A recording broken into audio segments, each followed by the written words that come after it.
Hello guys, pag-usapan lang natin si Alden Richard at Catherine Bernardo. Spotted nga naman kasi guys ang kaligayaan ng dalawa. Siyempre guys, uling-uling nga naman kasi sila sa akto na napaka-saya. At animo guys, kinikilig si Catherine Bernardo habang sila ay tumatakbo at tawa ng tawa sa kaligayaan umano.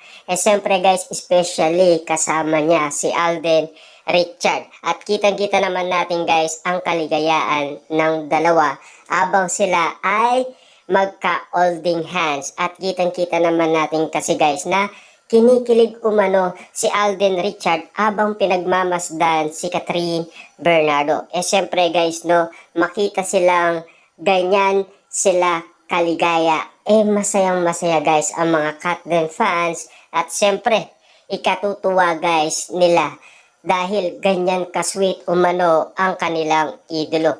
Kita nyo naman guys, abang pinagmamasdan ni Alden Richard, kinikilig umano itong si Catherine Bernardo sa tuwa at kaligayaan. Dahil kasama niya ang isang Alden Richard. Siyempre guys, alam naman natin kung ano ang mga unang issue noon na nililigawan niya si Catherine Bernardo. Siyempre guys, sa mga nangyari pa sa Canada at mga nangyari pa guys sa tour nila. Kakaiba nga naman guys sa pandinig at panlasa ng mga fans ni na Alden Richard at Catherine Bernardo ang mga nangyayari ngayon sa kanila dahil alos naman guys nagpapakilig sila ng mga fans kasi spotted nga naman kasi ang mga ginagawa nila dahil close na close daw sila at sweet na sweet sila sa isa't isa. Napakalambing nga naman kasi guys, tignan ng dalawa kapag sila ay masaya sa isa't isa. Lalo-lalo na guys sa kanilang ginagawang trabaho. Alam naman natin guys, itong paraan na binuo at tadhana na rin guys ang nagsasabi kung bakit nga naman ganyan sila kasweet at ganyan sila ka-close sa isa't isa. Lalong-lalo na guys, si Alden Richard ay nagtataka kung bakit nga naman biglang dumating si Catherine Bernardo sa kanyang buhay. Hindi niya inanap yan guys ha, kusa na lang talagang dumating. At lalong-lalo na kasi guys, si Catherine Bernardo pa ang may gusto. Kung gusto mo kong i-chat at i-text, puntaan mo lang ako. Grabe nga naman kasi yun guys, no? Desisyon yun ni Catherine Bernardo at hindi yun desisyon ni Alden Richard. Kita nyo naman guys, no?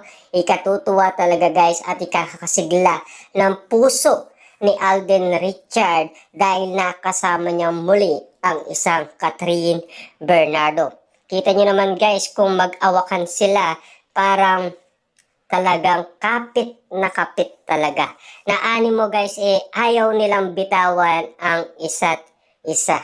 Yan ba guys ang epekto na nangyari umano sa Calgary, Alberta, Canada. Kung bakit nga naman guys, meron nakitang bonding moment na kaiba umano sa Calgary, Alberta, Canada. At lalo-lalo na guys, ang mga pinakita nila sa kanilang tour na kakaiba umano. Ano naman kaya guys ang ipapakita nila sa October 27 sa Mindanao? 'Di ba? Kasi alam naman natin lahat na yata guys ng ginagawa ni na Catherine Bernardo at Alden Richard mainit-init sa mga tao. At lalong-lalo na guys sa SM Iloilo. Napakadami kasi guys na mga tao. Na animo guys kapag daw sila ay pumunta sa stage ay hindi na sila masisilayan pa ng maraming tao. Kaya nga naman sila ay spotted sa escalator at doon na lang guys umawit. At siyempre may bonding moment guys na tumalon pa ito sa escalator. Kapansin-pansin nga naman kasi guys ang ginawa niya dahil nagtrending umano sa iba't ibang social media platform ang ginawa ni Alden Richard. Ang katanungan dyan guys, hindi daw gawain yun na magkaibigan. Bakit? Ano ba talaga ang ginawa ni Alden Richard para siya ay tumalon umano sa escalator. Gusto niya bang magpasikat? Sikat na siya guys eh. Kita niyo naman guys, pinagkakaguluhan siya, dinudumog siya ng maraming fans at pinagpipestahan pa. Lalong-lalo na guys, pinag-uusapan pa ang kanyang press con kung kailan nga naman siya magsasalita at kung sino ang babaeng sinasabi niya. Yun ba ay ideal woman niya na matagal niya nang hinahanap, 'di ba? At kusa nga naman guys dumating sa kanyang buhay. Dahil tadhana nga naman kasi guys ang dumating sa kanya at malaking blessing guys. At higit sa lahat guys, si Catherine Bernardo pa, 'di ba? Ang dumating sa kanya. Grabe nga naman guys ang mga eksena. Parang teleserye nga naman kasi guys ang bawat kaganapan kina Catherine Bernardo at Alden Richard. Kapag sila ay spotted na dalawa na animo guys kinikilig umano ang maraming tao kapag sila ay nasisilayan. Dahil kapag nakita mo si Catherine Bernardo guys at Alden Richard, napakagwapo at napakaganda guys in person ni Catherine Bernardo. Iba yung inaakala ng ibang tao guys kay Catherine Bernardo daw na napakapangit daw niyan tignan. Hindi. Sa personal guys, pag nakita mo ng mukaan si Catherine Bernardo, napakaganda niya at napakagwapo ni Alden Richard. Tisoy na tisoy talaga guys si Alden Richard. Dahil kapag sila ang nakita mo, kakaiba. 'Di ba? Kasi yung feeling na kapag nakita mo si Alden Richard at Catherine Bernardo, maganda na ang nakita mo at gwapo pa si Alden Richard. Kung bakit nga naman guys, ang daming umiiyaw ng mga kababaihan kay Alden Richard ng mga fans. At gusto kasi guys ng mga fans na magpakasal na sila. Kasi hot na hot nga naman kasi sila sa mga nakikita nila. Siyempre guys, yung kaligayaan nila, medyo kakaiba. Dahil kapansin-pansin kasi guys, ang kanilang idolo, iba na ang kanilang ginagawa. At iba na kasi guys, ang pinapakita nila. Kaya ang motibo guys ng kanilang fans, parang sila na. At parang magjowa na sila. Alata naman kasi guys sa kanilang kinikilos umano. Binibase nila guys sa kanilang mga reaction at sa kanilang sinasabi. At lalo-lalo na kasi guys, nadudulas umano itong si Catherine Bernardo. At si Alden Richard naman guys, binabase sa kanyang reaction umano. Hindi man sila guys nagsasalita ng patungkol umano sa lahat ng mga katanungan na medyo sensitibo para sa kanila na kung mag-on na sila. Diba? Kailan nga ba guys magsasalita ang dalawa? Kapag okay na bang magsalita si Catherine Bernardo at handa na ba itong umarap sa maraming tao?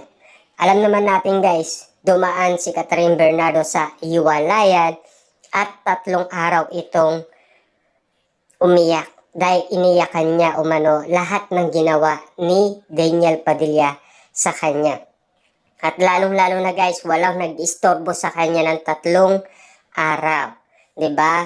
Siyempre guys, kahit si Mami Min Bernardo at Daddy Teddy Bernardo ay hindi niya alam kung ano ang kadahilanan kung bakit ayaw magpa-istorbo ni Catherine Bernardo ng 3 araw. At wala siyang kain guys, hindi siya kumain. Kaya nga naman guys, kung makita mo si Catherine Bernardo, sobrang payat. Pero ngayon, nakikita na natin guys, si Catherine Bernardo ay sobrang ligaya. Dahil kapansin-pansin, naka-recover na siya sa nakaraan niya. Naka-move on na si Catherine Bernardo dahil guys, kay Alden Richard. Tinulungan niya guys na mag-mature at makikita mo talaga guys kay Catherine Bernardo na talagang masasabi na natin babaeng babae talaga si Catherine Bernardo. Dahil nag-mature na siya. Kitang-kita naman natin kasi guys na lahat ng hindi niya nagagawa noon ay nagagawa niya na ngayon. Walang imposible nga naman guys sa tinadhana, 'di ba? Kita niyo naman guys, hindi iniling ni Alden Richard, kusa na lang itong dumating. Tama nga ba guys ang mga sinasabi ni Alden Richard kapag daw inahanap mo, kusang nawawala. kapag daw dumating sa'yo, yun tinitiyak guys na yun ang tinadhana para sa kanya. Yan kasi guys ang sinabi niya kay Ogie Diaz, 1 year na ang nakakalipas, 'di ba? Alam naman natin guys lahat ng mga interview kay Alden Richard kung papaano siya magsalita umano.